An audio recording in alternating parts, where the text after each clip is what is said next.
কিন্তু গণ অভ্যুত্থানের পরে যেহেতু সবাই নতুন করে স্বপ্ন দেখছে, আজকে হয়তো আমরা এখানে অনেকেই বসে থাকার কথা ছিল না, অনেকেরই রাজনীতি করতে আসার কথা ছিল না, কিন্তু আমরা এসে এখানে ঐক্যবদ্ধ হয়েছি, রাজনৈতিক প্রক্রিয়ায় যুক্ত হয়েছি।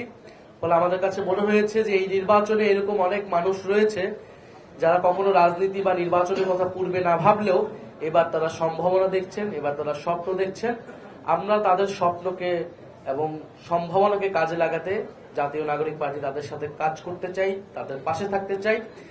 ফলে আমরা বাংলাদেশের সেই সৎ, যোগ্য, দক্ষ এবং দেশপ্রেমিক মানুষের প্রতি আহ্বান জানিয়েছিলাম এবং আমাদের আহ্বানে সাড়া জাগিয়ে প্রায় ১,৫০০ মানুষ এই মনোনয়ন ফর্ম নিয়েছেন। আমরা তাদের প্রতি আন্তরিক ধন্যবাদ এবং কৃতজ্ঞতা জানাই।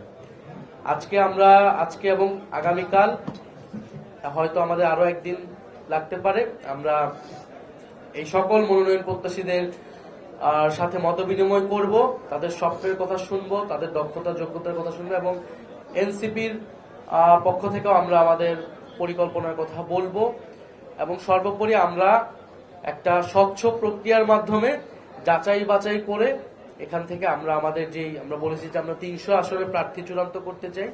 সেই ৩০০ আসনের প্রার্থী আমরা চূড়ান্ত করব। এখানে একটা প্রাথমিক যাচাই বাছাই হবে, পরবর্তীতে আমাদের যে রাজনৈতিক পরিষদ রয়েছে তার কেন্দ্রীয় সংসদীয় বোর্ড হিসেবে তারা কাজ করবে, তারা চূড়ান্ত মনোনয়ন দিবেন এই ৩০০ জন প্রার্থীকে। ফলে আমাদের আজকে জাতীয় নাগরিক পার্টির বিভিন্ন পর্যায়ের নেতাকর্মী এবং আমাদের এনসিপির অনেক শুভাকাঙ্ক্ষী যারা মনোনয়ন নিয়েছেন, তারা আজকে মনোনয়ন প্রত্যাশী হিসেবে আজকে এসেছেন মত বিনিময় করতে। আমরা তাদেরকে ধন্যবাদ এবং কৃতজ্ঞতা জানাচ্ছি। আমরা আমাদের এই যাচাই বাছাই প্রক্রিয়াটা সম্পন্ন হলেই আমরা আমাদের তারিখটি ঘোষণা করতে পারবো বলে আমরা আশা ব্যক্ত করছি এবং আমরা দেশবাসীর উদ্দেশ্যে বলতে চাবো যে জাতীয় নাগরিক পার্টি তার স্বপ্ন, তার প্রতিশ্রুতি নিয়ে এগিয়ে যাচ্ছে এবং আমাদের এই নির্বাচনে অংশগ্রহণের জন্য সবচেয়ে বেশি প্রয়োজন সাধারণ মানুষের আস্থা এবং সহায়তা।